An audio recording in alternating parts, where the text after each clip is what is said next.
Hello and welcome to the MindTalks podcast. I know it's been a while. People have been asking me where have you been, but we are back and we have a new episode discussing tennis.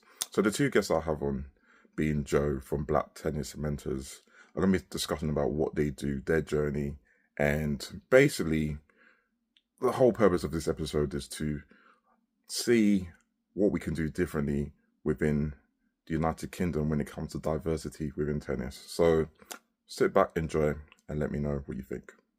How are you both doing? Good. Good. Good. Thanks for having me. Good. So this is a question. I'm going to rephrase this question because I kind of asked it to most of my guests that I have on. So talk to us about your first sporting experience. Okay. So sporting. I came from a line of track runners. All my sisters ran track. My parents ran track.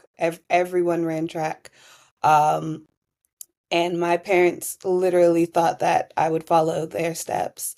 And we went to, it's embarrassing to tell. So we went to basically Florida, kind of host a bunch of different extracurricular clubs, but they're taken quite seriously for juniors or grassroots that you guys would say. And I went out there on the track and tried to perform, and I was no good. I couldn't keep the stamina. I started off with speed. I couldn't hold the speed. It was embarrassing. And my mom was like, nah, there's got to be something else because she's fast, but it's just not working out. Yeah. And around 8 years old, she just took me to this camp. It was right in the middle of the woods, and it was just a tennis facility, maybe like, I think 12 courts, massive. And I went on the tennis court and they're like, she's a natural. And I just fell in love with the sport and I've been playing ever since. Okay. And when you went on the tennis court initially, because obviously your mum kind of put you forward to it, did you first feel like you were going to love it, or was it something that straight away from playing it, you were like, okay, this is something that I can see myself doing further? I think if you ever step on a tennis court, you'll realize day one, day two, month one, month two, those are not anything to be proud of.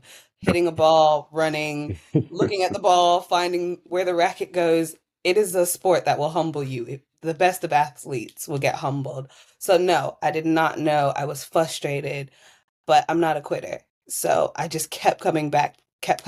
So yeah, that's what I would say. Okay. And Joe, how about yourself? So my first experience with sports in general was probably sports day in primary school, which I'm sure you're aware of as well. Yeah. It was actually a big thing in my primary school. I went to a predominantly black primary school, which is fairly rare in London, or in South London. So sports day was a bit of an ordeal. The father's race was a bit of an ordeal. There was a lot of clashing over that. We had guys turning up in spikes. You know, we were renting out proper athletics tracks. It got real.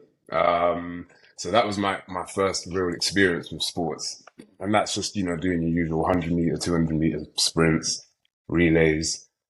In the primary school, we also had swimming galas, so swimming competitions, things like this. And I also did, from very young age, did gymnastics as well, till I was about 11 years old. Okay. Which I think is probably up there with one of the best sports for a child to get involved with in terms of their physical development. Yeah. So that was my first experience with gymnastics. Now, as I said, I've got into tennis pretty late, around 9, 10 years old. Yeah. And that was just my dad noticing I was pretty attached to Wimbledon each year it came round to the television. So he just took me to the park. My uncle had 2 tennis rackets, one of which was a wooden racket. So we're talking some time ago. But yeah, just got into the park courts and we established from early I was pretty good at copying. Okay. So my level of interest in Wimbledon and watching these guys on TV, I was pretty good at literally replicating things that they were doing. And that's it. We just got into tennis amongst loads of other sports. I was a pretty sporty kid. And then we had to kind of just cut it down to the one sport, which was tennis. by the age of, let's say, 12, 13 years old. Yeah. So yeah. So, Joe, you've kind of touched on it in terms of the big thing that stood out in tennis when you were younger, Wimbledon. How was it for you, B? What was the moment that, in terms of you watching, that stood out to you? You know what? It's Wimbledon as well. Okay. I remember the Williams sisters entering Wimbledon, starting with Venus, and I was thinking, wow, I want to be one of them. So I was born in London, so we came here a lot, and I thought, like, this is where dreams are made of because Wimbledon just seems so big and so grand and wearing the white, and so same exact feeling. Same feeling.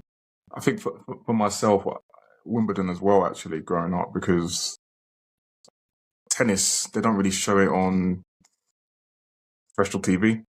So Wimbledon is literally what you get. Yeah.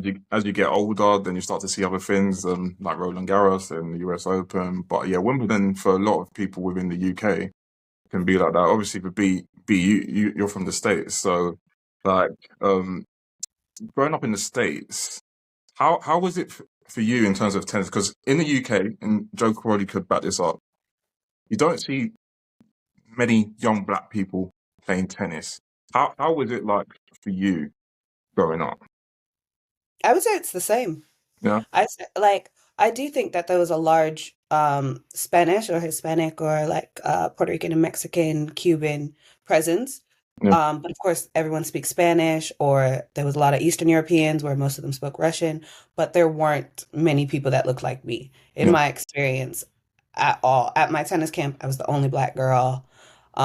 Maybe every once in a while you get a mixed race girl, but it never really became mainstream for a lot of young black children growing up in the US. There were like camps, maybe they have something called Pop Warner, which are like camps similar to what we do, where they're really affordable and they're just trying to show children multi-sport. yeah.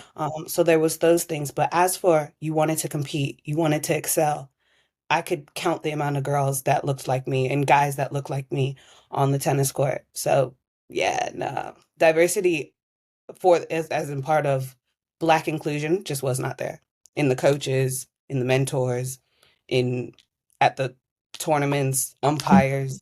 No one looked like us, like me, us, all of us. Yeah. That's crazy. Yeah. And I'm guessing, Joe, it was exactly the same for you. I'm guessing. Oh, yeah. I mean, I experienced tennis in two different, well, before I went to other countries to play different tournaments, I experienced tennis here in England and over in Spain. Yeah. And it was the same both ends. Like B touched on, no black involvement in any aspect through the refereeing, umpiring, tournaments, players, coaches, mentors, physios, every detail to do with tennis here and in Spain, through my experience, was predominantly white. But I will say, uh, from what I see now, being a coach here with juniors, that's changed. It has changed. I just hope the same counts for in Spain and over in the States and other places as well. Definitely. Before I go into great detail about black tennis mentors, I want to touch a bit about you. And obviously, Joe, you're a coach. I want to touch about the coaching element in terms of did you feel coming through the ranks? And this question goes to both of you actually.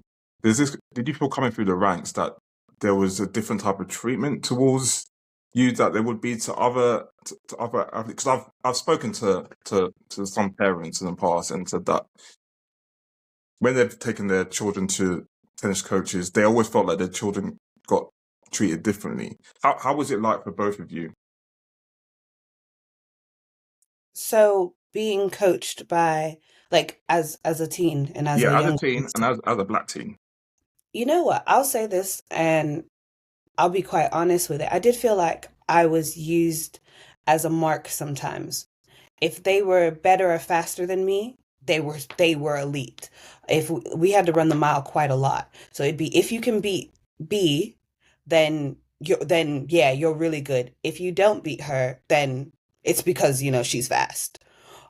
if you get on court and she beats you, and you've been playing since you were 4, and she's been playing, well, let's say officially since she was 12, and we're both, what, 15?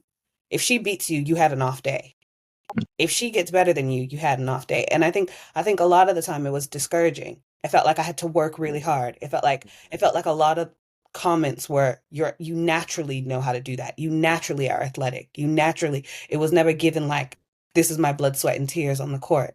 Um, and when I did receive accolades for winning, again, it would be diminished by being told, oh, maybe, she had an off day. Now, obviously, this was in camp. When I went to compete, I received like a lot of people were more interested or said, she's going to go far or so many things like that. But it's really hard when the people that are training you don't mentally prepare, like they're even a part of your mental downfall. So I did feel like other people got coddled in the experience. Did that affect you during your matches, like coming through? I would say yes, because I knew I had to win outside of our camp if I wanted to maintain the same court. In tennis they split you up by ability, and Mm. top court is full of players that are seen to be, of course, the top of the camp. Yeah. And if I didn't perform well at a tournament, I would be put down 1, 2 courts. If someone else didn't perform well at a tournament, they would remain on the top court or one of the top courts. So I always felt like I needed to come out and be my best. I Yeah. couldn't turn off. I couldn't relax, such as others could. Okay. Joe, how about you? Well, I think as a player, it's interesting listening to what B said, because I don't feel I personally experienced any sort of different treatment. You had stereotypes which were embedded in the culture in Spain, which is a pretty racist country, and embedded in the culture here, which usually was kind of directed to, like what B said, my speed. Yeah. I don't know what it was with that, but I mean, granted, that was probably in the academy I was playing in Spain. That was probably the I was the fastest one there out of like the few players we had there. But I didn't really experience any different sort of treatment. Just besides, like I said, the odd stereotype here and there. What I will say though, as a coach, because I actually have, I'm coaching a group of black girls all under the age of 12 at the moment. I have 5 girls, all pretty good for me. I think they're 9 to 12, and keep a relationship close to their parents. And they've shared experiences where they're playing in groups in other clubs. I have one girl who was told when she complained to a coach that she's getting bullied or something. The coach kind of turned around to her and said, well, she needs to be stronger, ignore them, etc., etc. And this is in front of the parents too. And this is kind of like, again, like I said, it's embedded in this culture here, and not just the culture, like the tennis culture here, the club culture. And when they go to these clubs, they do feel it. So personally, I don't quite say I felt any different treatment, but I'm fully aware it's out there, and I'm actually, like I said, coaching a few players that are experiencing some sort of different treatment for being black.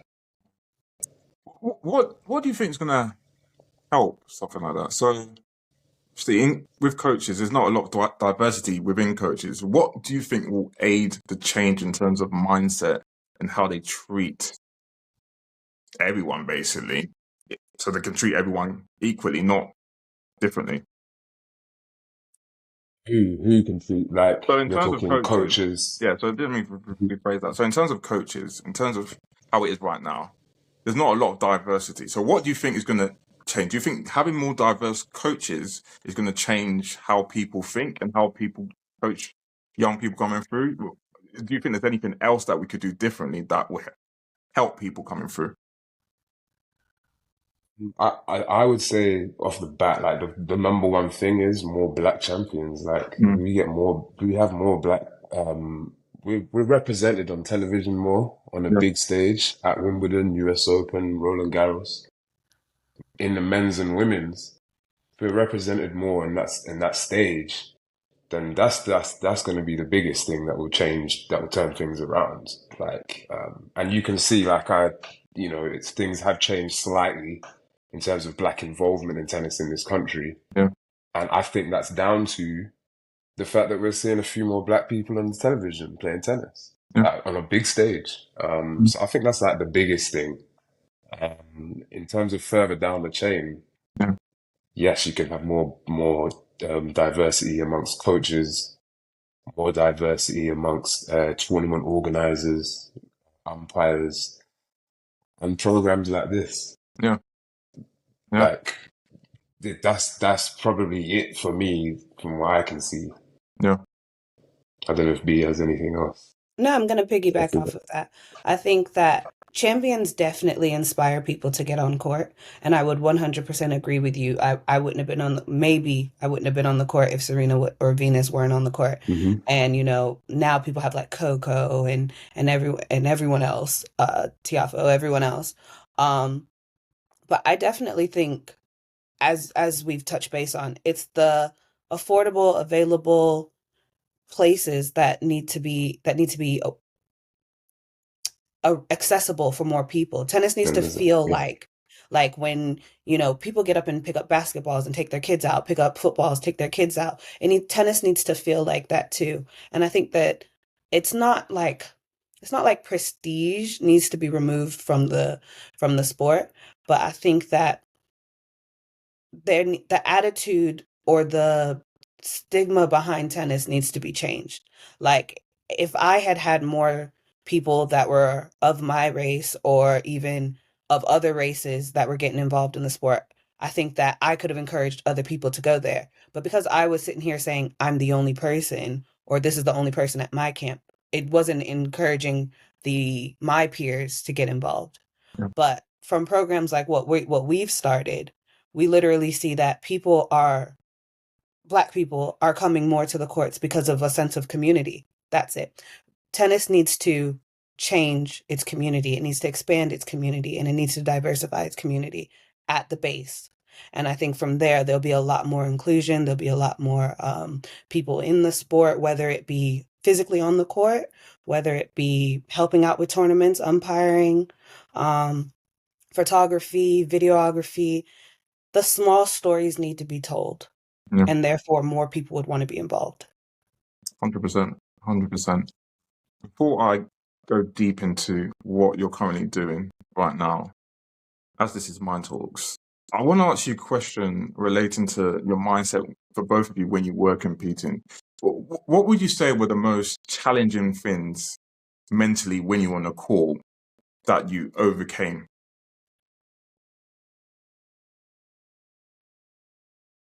Don't know about any that I overcame.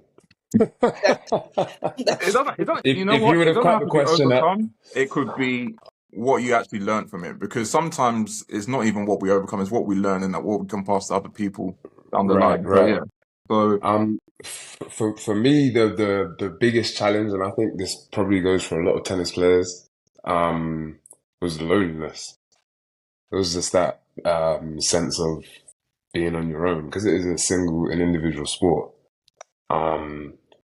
And when I say loneliness, like at crunch time in the middle of a match, people watching, and just where your mind is at that moment, this pure silence.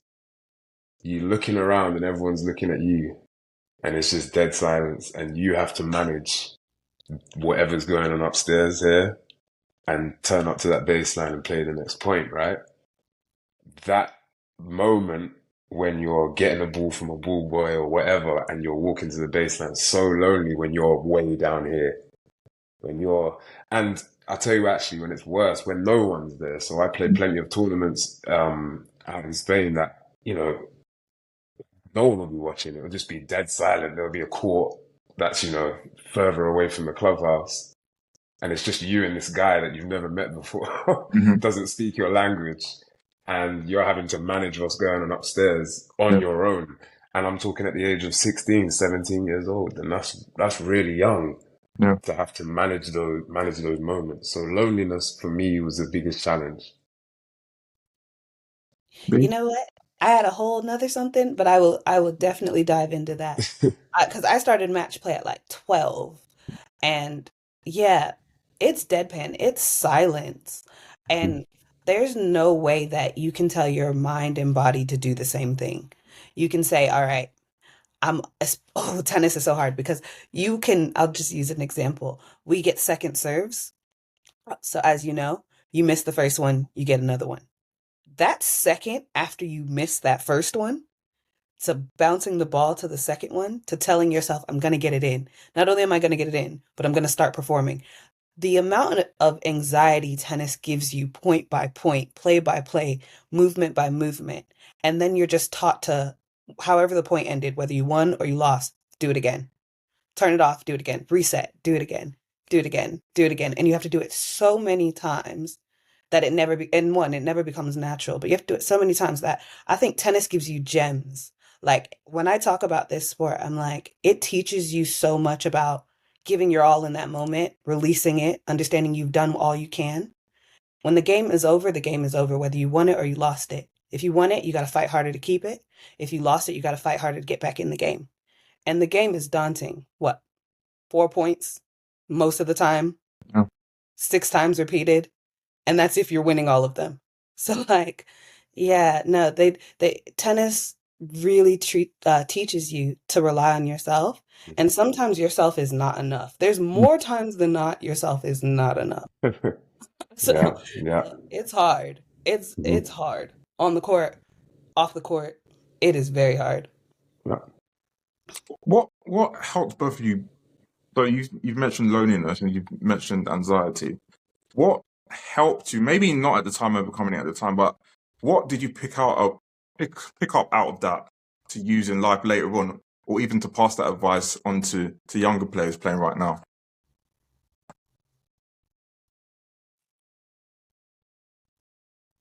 I don't know, B, you might want to Yeah. answer this first. So as you know, I'm not currently coaching, but I'm definitely like what I would say supportive. I'm definitely involved in tennis, get on the court with everyone. But I would say that tennis shaped my whole personality. There's nothing that I don't do that I don't think it's done in the way that tennis is done. I am one of those people that for if I say the next 5 minutes I'm gonna knock out all these emails at work and I'm gonna do this, there's nothing that's stopping me from getting off of that 5 minutes. And as soon as something, even in life, hardships or whatever, come across, I'm always strategizing and I'm also always letting go. Okay, what can I do to solve this? Okay, I'm gonna let it go. If it's in my control, it's something I do. If it's not in my control, I will not bother myself with it. Or I'll wait till I have another day of like, let's say it's laundry. If I can't do it today, we'll try again tomorrow. I have to do everything stop and start, either 100% or nothing at all. Um, And it's just things that I learned on court. Hmm. Yeah. I think for me, there's not much. I listened to B just then, and I'm actually the opposite, which is not a good thing. Tennis didn't quite steer me in that direction. I tend to sit on something for too long sometimes, still to this day. Um, but I think all those lonely moments and battles that I've had in my head on the tennis court or off of it, more so, in fact, um, kind of it kind of gave me a very good self-awareness. It gave me some very good idea of how resilient I can be. Mhm. Um, like I said, I've been under some mental pressure before, and it's actually quite reassuring to know that from a young age, I was dealing with some serious mental pressure and getting through it and turning up the next day and trying again for a certain period of time until I stopped. But I think at my age now, I kind of do look back in hindsight and say that there was moments where I might be under some sort of mental pressure now. But I don't think I've ever kind of felt overwhelmed. Mm, And I think Now I'm talking because I think, Dan, I think I can attest that to tennis in some ways. Um, Kind of building my mental strength and resilience in that way. But I mean, I still have plenty of other issues that are actually also down to tennis, both positive and negative, you know. Um, but in terms of what I've got from it, a lot of self-awareness, and I do draw back on that almost subconsciously when I'm under some sort of mental pressure now. May I add something? Sure. Yeah, so as I would say, tennis gave me the ability to observe because obviously you observe your opponents, you observe other players, like it's a sponge game as well. I actually watched Joe coach and actually saw him even at our Black Tennis Mentors event the last month. And I think you purposely make tennis fun. I think you purposely, if you had tension on the court or had an experience, I don't think it shows. I think you're very like I think this guy's talking and he's saying it like, oh, it's blasé. But when when it's time to play, he's playing. When it's Oh time not to yeah. play, and he's there to make sure that everyone's comfortable, he's smiling. But he goes against the other guys and he's straight face like when he goes against the actual players, he's straight face and he's in it and he's very focused. And then he can turn around to one of the girls that he brought along, one of his players, and be like, "Oh, is everything all right? Are you all right? Are you safe? Everything good?" And then go right back to playing. And I think that if he doesn't recognize his ability to flow through, being serious, turning it on when you need to, turning it off when you need to, and also making sure that people are having good experiences around you, like I don't know what to Mm. tell you. I think I think if Thanks. someone wasn't making it fun for you, you definitely make it fun for people watching you as well as your players. Yeah, I have a weird relationship with tennis. It's a bit of a weird one. But it kind of shows you that you both learn, and it also shows that tennis is. I don't think there's any other sport like this. That tennis is basically like the story of life. In terms of there's so much you learn on the court, and there's so much because there's a lot of alone time on the court. There's so much things you that go through your mind. You're not just thinking about your own game. You're thinking about the other person's game, what they're going to do. Hmm. You're Yep. thinking about in terms of you have to think about your nutrition at the time as well, like keep hydrated, Yep. all of that. There's so much things Yep. that go on which kind of connect to life, and there's so much you can learn from it, which you can use in your everyday life, which clearly both of you do. And Yeah. for anyone that's listening, like tennis is a great sport, and just Oh, even amazing. to play for fun, it's literally there's so much you pick up from it that can Yeah. you can use in life. Yeah. So can I just add, like, just in terms of tennis being a great sport, and my weird relationship with tennis. Mm. A disclaimer: I don't watch much tennis, like on the TV anymore. When I was younger and a player, I did, but now I'll be honest, the difference between watching tennis and playing tennis is huge Hmm. compared to other sports. You can watch football and play football and enjoy it almost along the same sort of lines, or for me personally. But tennis, I have a lot of friends, loads of friends, that they're not interested in watching tennis. But if they step on a tennis court and I give them a racket, they have the time of their life. You know, it's a great sport. You're working everything physically and mentally. It's an amazing sport, tennis. And yeah, I encourage everyone to jump on because it's just so beneficial, like you said, towards your life. You know. So we're going to go into present day. So for those who don't know, I want you to kind of basically talk through the story of how Black Tennis Mentors started. I know you started it with Aaron. I want to know the full detail and basically leading up to where we are today. Yeah. So Aram does a number of services within the tennis community. He does great work at the Butterfly Tennis Club. They've opened up another area in Streatham, and if you want to know how to get involved in tennis through coaching or where to go and what coaches, he's just that guy. Um, and he had an event in September 2023 and it was opening up the Streatham courts, the brand new refurbished courts. And I did not know Aram. I knew Junior, which is another coach of ours. And I was like, how can I help? How can I get involved? Long story short, I help out that day. Aram's appreciative and he reaches out and he's like, who are you? I have this American accent. What am I doing? Where? And we get into a conversation. He's like, what would you like to do for tennis? Like, you want to get back involved. What would you like to do? And I was like, well, I want to run events and I want to, create spaces for Black people. And he was like, I also want to do that. And this is how I want to do that. And he invited me out to just have like coffee and look at the plans he had. Um, and he wanted to create a mentorship similar to what the LTA, the Lawn Tennis Association, had created, but make this for Black people, and give, Black coaches like Joe, like Junior, like Kevin, Jaden, everyone that is working in different, that is just like, they're just working in the community. He wanted to bring us together and start showcasing our stories and our spaces and what we had to offer to tennis. And then, of course, we started doing events and we started doing clinics and showing up and helping the LTA Serves program. And we have just scratched the surface on what Black Tennis Mentors is meant to do. Right now, we are just creating visibility, but where this is meant to go and how many people we are meant to add on and grow with and get an opportunity to meet with, there is no ceiling. And we're learning that every day. So the mentorship program, of course, is to give people like Joe and everyone else I've mentioned and more visibility for their platforms and what they do as coaches. And then, of course, have combined events. But then, of course, it's to encourage Black tennis enthusiasts to basically grow that number, whether you're young, old, in between. It's to definitely get us involved in every area of it so that there's more representation. Joe, how did you get involved?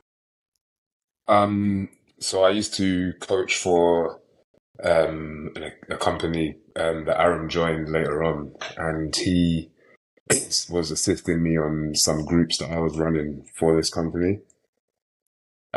He was there. He was with me briefly. I think it was like 2 or 3 months. Then he vanished.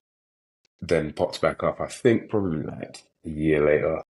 And he had all of these things in motion.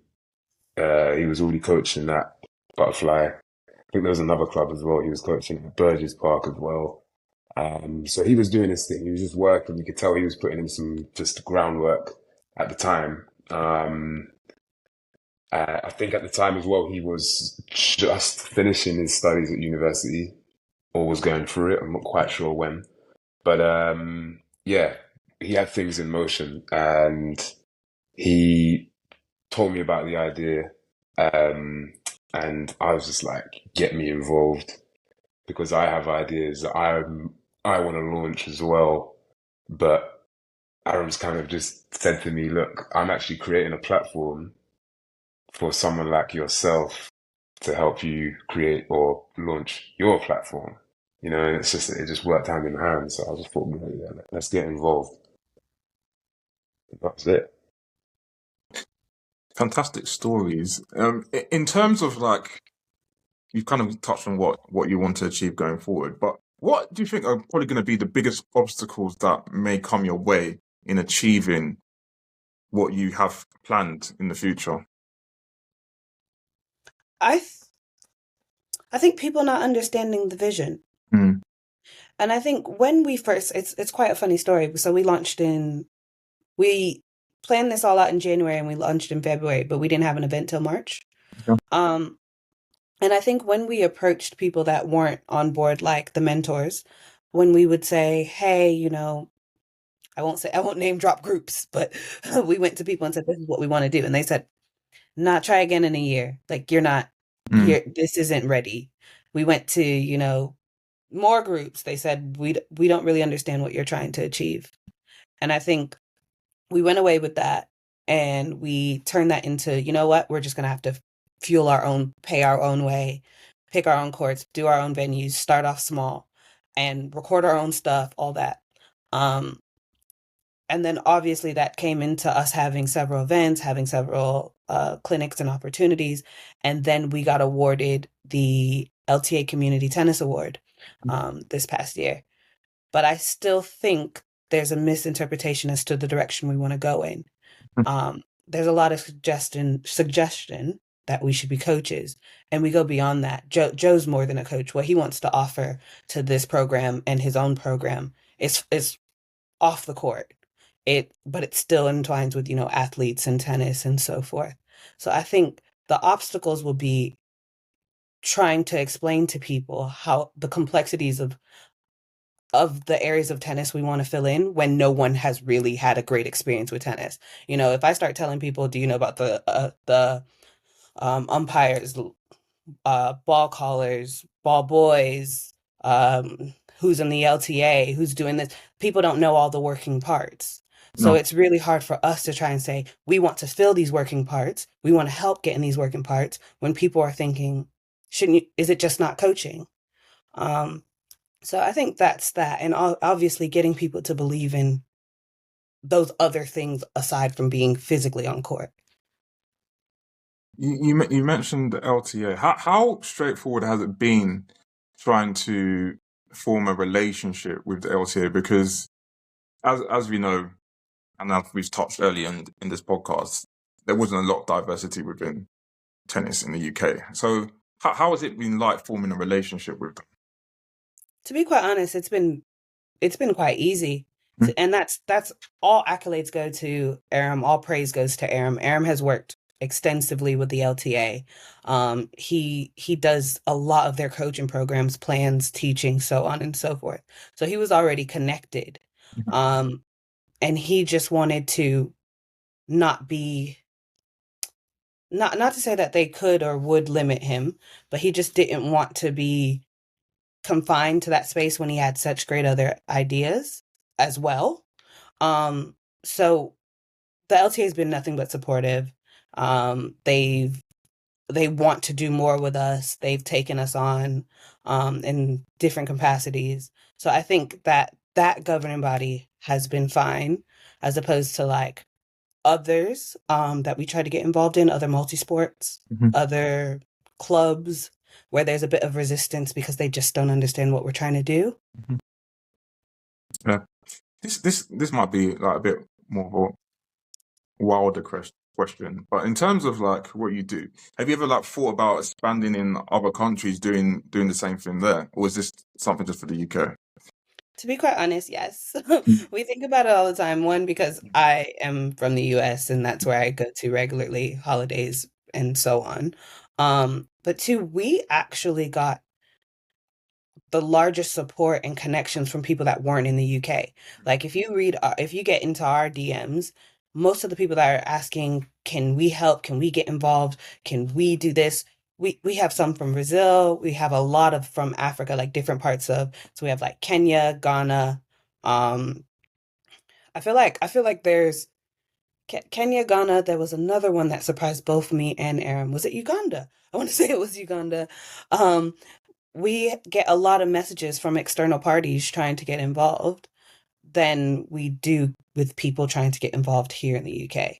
As you know, there's a number of tennis groups. There's there's tennis groups for almost anything in this country, but we haven't gotten to the point where there's an opportunity to collaborate, but there definitely has been a demand for us in other areas, even Ireland. But yeah, I think people are just quite skeptical, not like Mhm. skeptical negatively. I wish that there was a way that I can say that. They're quite curious, but they kind of just want to see what we want to do. And I think there's a lot of conversation that everything we do is quite exclusively Black, as opposed to like we want to force inclusion. And unfortunately, that comes with first establishing community. Um, and I think people can look at that and think that they want to be separate, but that's not our story. And I guess that could be probably one of the biggest challenges out there, because yes, it is a black mentorship in terms of what you're trying to achieve, but it's not because you want just black players to be the best. You want black players to be integrated, and I guess that must be one of the biggest hurdles that come across. I would say yes. I would say because obviously we have to create and develop that community. Joe has to work with Black children in order to one day we see Black champions. that it has to be established first. That's just the law of the land. But obviously, from the outside perspective, it just kind of looks like, oh, they don't want to be involved, or they want their own spaces, or they want this. But we can't get into these spaces without developing players, developing every other area of the sport. And that wasn't previously available to some people, therefore they didn't get involved, and we're just trying to make sure that there's more space for everyone. So before we close off, this is a question to both of you. What have you got planned ahead for the next year in terms of how it's going to work, and how do people get involved as well? You go first, B. Yeah, I think that we're going to continue to expand. We're going to continue to show up in as many places as we can. We're going to continue to showcase our mentors and make sure that they're getting the complete exposure that they need. Joe Jr., Jaden, and many others I can go on. We're going to It sounded continue. like a boy group. Joe Jr. and I Jaden. know. The new free tea. I know, right? I'm just telling the three J's and everybody else. Yeah, like we're just going to continue to do those things. And then how you can get involved is obviously following the Black Tennis Mentors UK page. That would give you access to all of the mentors. You can definitely contact us directly. We're very open. We manage the page 24/7. We'll respond usually in that minute because we get notifications all the time. As of now, we run every other Wednesday sessions at Finsbury Park paired with Tennis for All. And then we also have monthly Back-It events, which is like a social event that I've curated for, Black tennis in a sense, or tennis in a sense, I should say that, because that one actually isn't exclusively Black. And then we're just going to have continuous large events like the one we did for Black Tennis for Black History Month. And then, of course, we're just going to keep plugging and shouting out our mentors like Joe and everyone else. So where can people find you? So actually next year, I'm hopefully starting a new project of mine called Starcore Tennis. It's just a program coaching young juniors, but also more importantly, helping support their parents, helping guide their parents through through the roller coaster journey to get to where they want to and perform at a high level. So started an Instagram page called Starcore Tennis. You can contact me through there. But yeah, next year hopefully I'm looking to launch that idea and really get a lot of parents involved with the juniors that I'm working with at the moment, and expand from there using Black tennis mentors. Brilliant. So that's it. Joe, B, it's been brilliant having you on. I'm sure this episode is going to hit a lot of people and it's going to touch a lot of people, and I expect you'll probably hear from people off the back of this episode. So thank you for joining me today. Thank you. Thanks very much.